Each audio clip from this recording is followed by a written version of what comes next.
అందరికీ శుభోదయం. ఈరోజు మనం తెలుసుకునే శ్లోకం విష్ణు సహస్రనామంలోని 3వ శ్లోకం. ఈ శ్లోకం అశ్విని నక్షత్రం 3వ పాదంలో జన్మించిన వారికి మంచిది. శ్లోకం: యోగో యోగవిదాం నేత ప్రధాన పురుషేశ్వరః నారసింహవపుః శ్రీమాన్ కేశవః పురుషోత్తమః. అంటే ముక్తి సాధనకు ఏకైక మార్గమైన యోగంచే పొందగలిగిన పరమాత్మ యోగ సాధన చేయువారికి తానే మార్గదర్శి అయి నాయకుడై గమ్యం చేర్చును.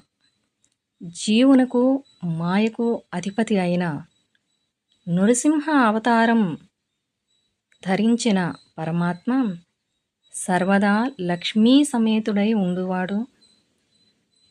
కేశ అనే రాక్షసుణ్ణి సంహరించి జీవరాశి అంతటిలోనూ ఉత్తముడైన ఆ శ్రీమన్నారాయణనకు శిరస నమస్కరించుచున్నాను అని అర్థం.